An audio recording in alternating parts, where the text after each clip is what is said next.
Hello, John. Hello, Oliver. And today we're going to talk about the recent findings of the mother and baby homes. There was an article published there recently. You're going to talk about that and a few opinions about a few more things. So go ahead there. Right. Well, now there was a report commissioned by this government. We call them a secular government. So they had a commission which would be made up of members similar to themselves to look into the deaths in the mother and baby homes, and they come out with a report to such an extent that Mr. Martin, Prime Minister stroke Taoiseach, saw fit to make an apology for about whatever the report said about the way the babies died and so on and so forth. And he did it on behalf of citizens. Well, he needn't include John Malone because I don't support the report that they produced, very one-sided. Okay. For example, the mother and baby homes weren't unique to Ireland, by the way. They were widespread in every other country in Europe, in Canada, America, and New Zealand, Australia, everywhere where there was unmarried mothers. And in Britain, the state provided 90% of the facilities for unmarried mothers. And the peak period in Britain was 1968, a year after they introduced abortion. 16,000 babies were put up for adoption in other countries. So this is something that was happening in other countries where the state mostly provided the homes for unmarried mothers and babies. Now, we'll deal with Ireland first. Did you know, for example, or did it come out in the report, that measles up to the 1950s was a fatal disease for children? So measles, was it? Measles, yeah. Okay. Up to the 1950s was a fatal disease for children.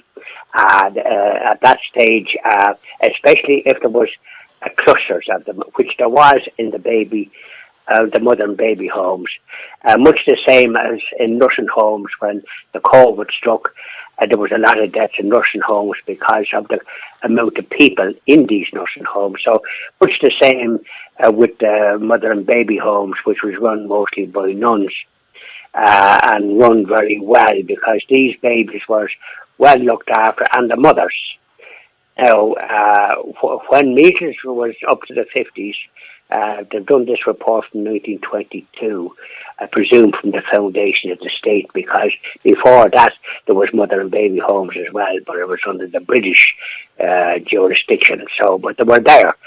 Now, measles would have been with clusters with the amount of babies in these homes. It would have been fatal, this measles, and this accounted for the deaths of the babies and the youngest ones in these baby and homes and that. It wasn't any neglect on the behalf of the nuns, because these babies and their mothers got food and shelter and were well looked after, and an effort made. The babies would have been baptized. They would have been buried with the proper respect for the babies, and that would have been buried in a Christian and a Catholic way. So that's the first thing. They were baptized. They weren't just dealt with in any other way. They were well looked after in these homes, because after 1950, when there was a vaccine for measles, the death rate, there was no more. They went up to the 1990s, but there was no deaths then after that, when there was a vaccine found for it. Okay. Right? Yeah. So the report doesn't deal with the facts of the matter, and they don't even come out with the fact that there was these homes in all other countries, including Sweden and Switzerland, which were quite secular. And in Sweden, which they don't like to look at or have somebody to to look into it, like what we have here, all these inquiries into especially Catholic-run institutions. There was no Catholic ones run in these Sweden and Switzerland. And Sweden, to deal with the unmarried mothers, adopted a sterilisation program, something like eugenics, which in Sweden, the only ones that objected to all this was Catholics. The states proceeded to do that. And but they don't sort of admit that, because the eugenics now, one called Sanger or something in the US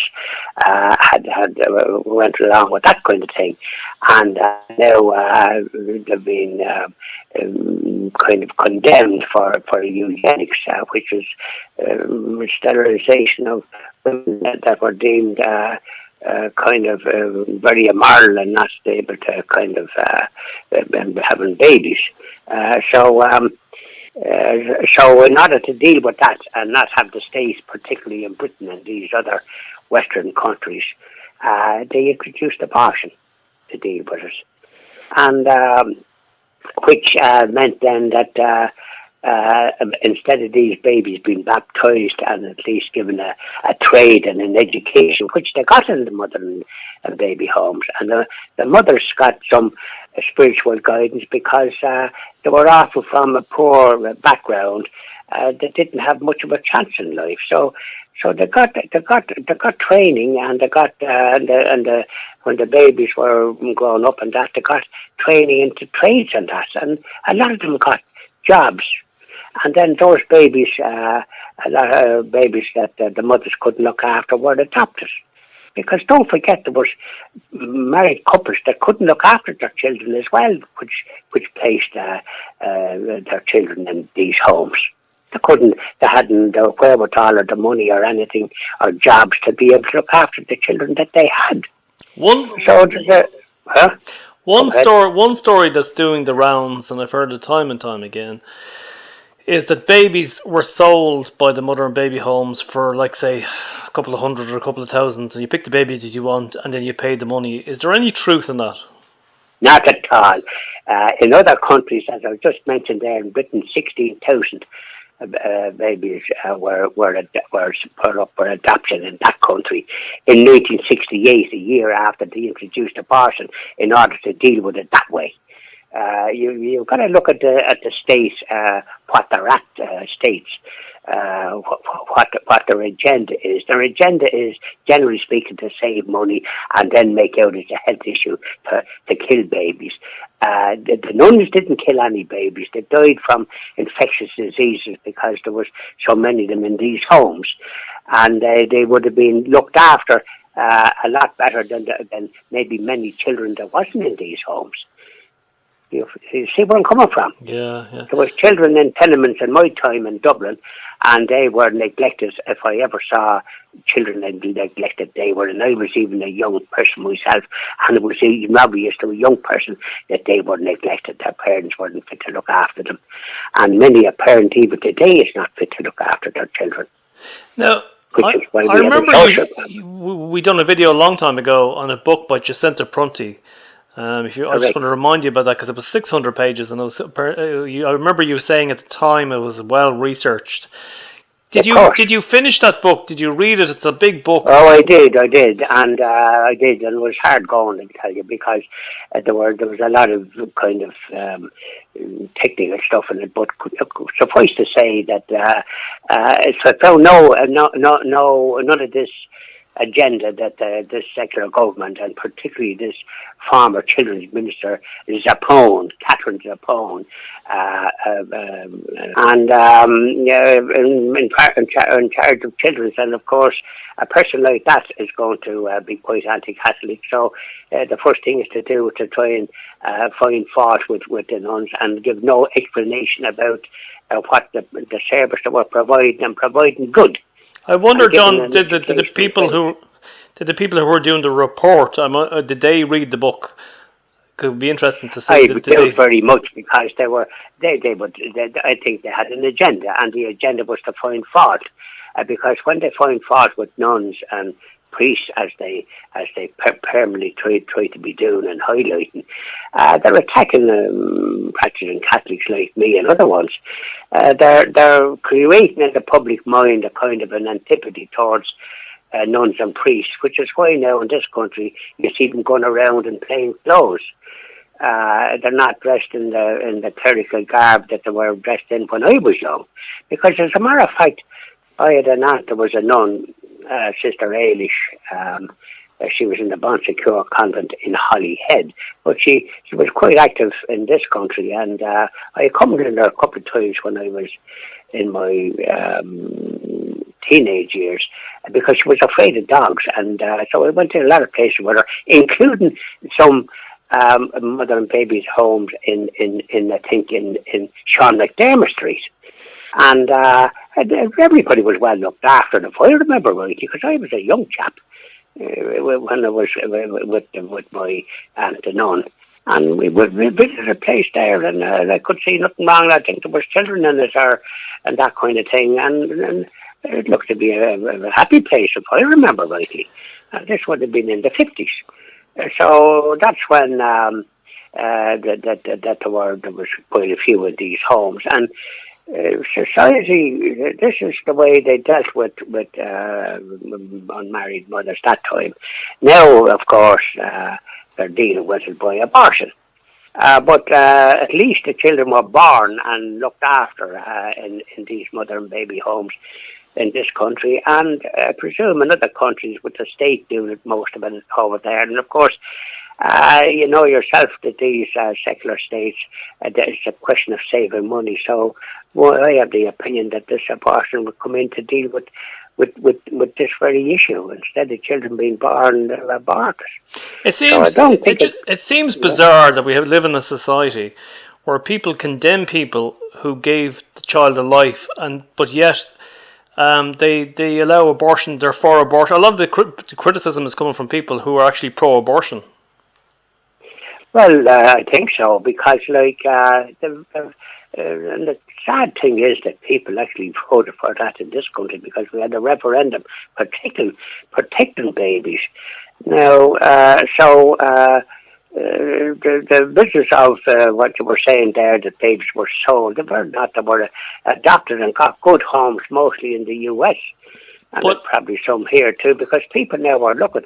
They can't find children to adopt, and so therefore Irish people even and other people going to other countries to adopt children from Romania, particularly there where there was a lot of interest. And I think some of them were adopted and going to whatever country they could get to adopt children, because there was no children being born here that were being put up for adoption. And this is what the good thing about the adoption, not what they're trying to employ these people that have voted for abortion, and that you're not going to get from the media.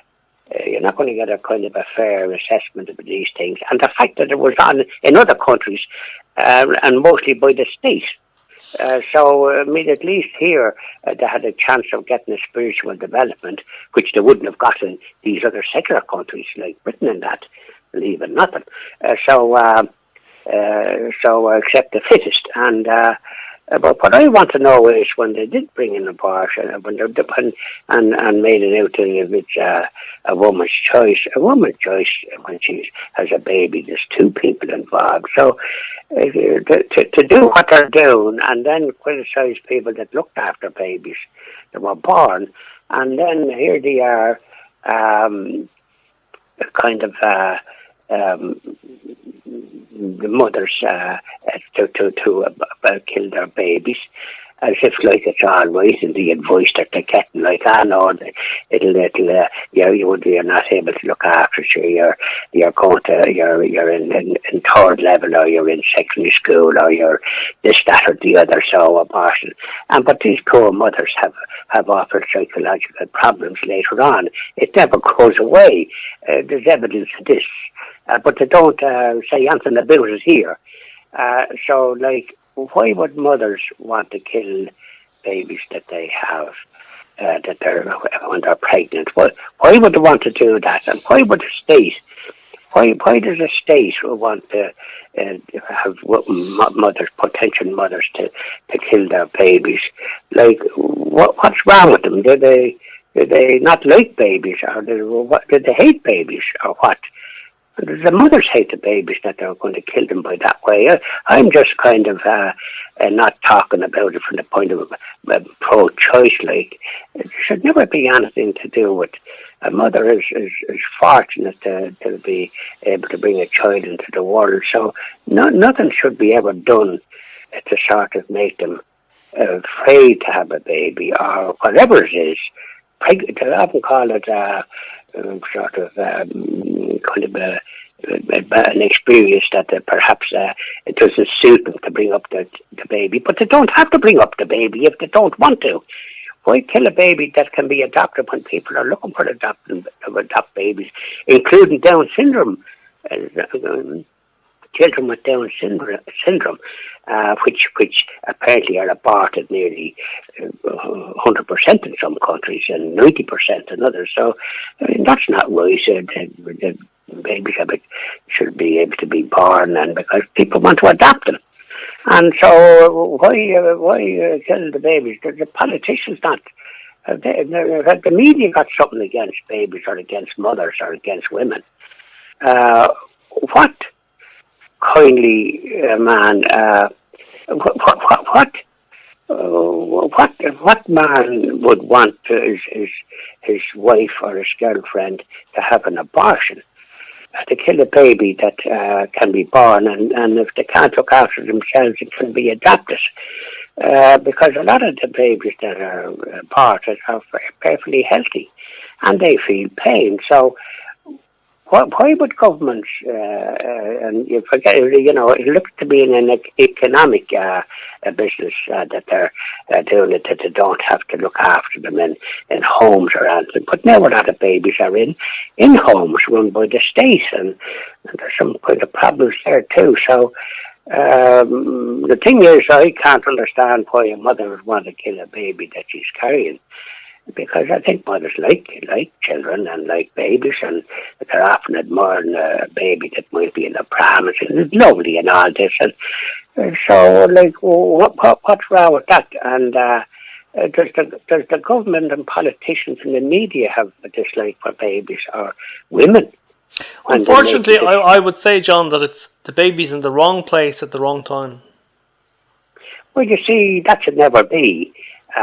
Because if this can be done, and children as young as 16 or 17 can apparently go for abortion without the parents knowing, it means they're having sexual relations with somebody and then they're not married. So the state seems to have encouraged this, and they brought in contraception, which is not supported by the Catholic faith, and generally speaking, and but they brought that in, and they were supposed to sort of maybe deal with babies that we want. But actually, it turned out that more people were having sexual relations because of the contraception, and more babies then were potentially being born. But they have the choice then of killing the baby, and I can't imagine a woman wanting to kill the baby that she's pregnant, and because it's going to cause her psychological problems. And the doctors that carry it out, why would they do such a thing when their job is to save life? They have a Hippocratic oath, or whatever you call it, something like that, which is to save life. What kind of a doctor would want to, or the people in these places that advise these unfortunate people that think that this is a solution? How can they do such a thing to kill a potential person in a terrible way? I believe it's desperate. So they're not getting advice. These women and girls that are pregnant, they're not getting advice. And I mean, what's to happen? A person got married. Would a man want to marry a girl that had an abortion, maybe 2 abortions? What sort of a chance of that marriage working? If she didn't like you or something like that, might be abort a baby that you might be carrying that didn't suit or something. It's a very dangerous situation that any governments would inflict such a thing on people, and then have a report about mother and baby homes when at least they were born, and because of the amount of them that was in these homes, measles been a fatal disease up to the 50s. A lot of them died, so it was nothing to do with neglect. They were well looked after. I think, John, go back to the abortion for a second. I think one of the reasons you're seeing a rise in the numbers of abortions is because the changing role of women in society. There's far too much today expected of women. They're expected to be a homemaker. They're expected to have a career. They're expected to be beautiful. There's too many expectations on women, and as a result, I think you'll see an increase in abortions because of that. Well, you see, I can't figure that out. I think if there was a proper, reasoned, balanced debate, there hasn't been a debate, because when they brought into this country, the people that supported life, and people voted for it in 1983 to want to support life, because there was a debate. There was a debate in the Dáil when Charlie Hockey was the leader. So there's no such thing as this business of what we're talking about. Yeah, you know, like there was a debate, so therefore people were informed. But there was no debate the last time.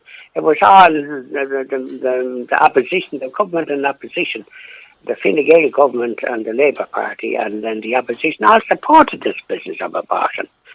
Now, I think 90% of people voted for it because they were hoodwinked. And it's a terrible thing. I think a lot of them now will regret what they did. But you see, it's a dangerous thing, because it seems to me to imply that they don't like babies and they have something against women. Yeah. Because a woman's natural instinct is to be grateful to be able to have a baby. But if she's had to have a couple of abortions when she does have a baby, this is when it kicks in. I think look, the thing about abortions is, as well, it does a lot of physical as well as mental, particularly mental. They have a lot of mental anguish afterwards.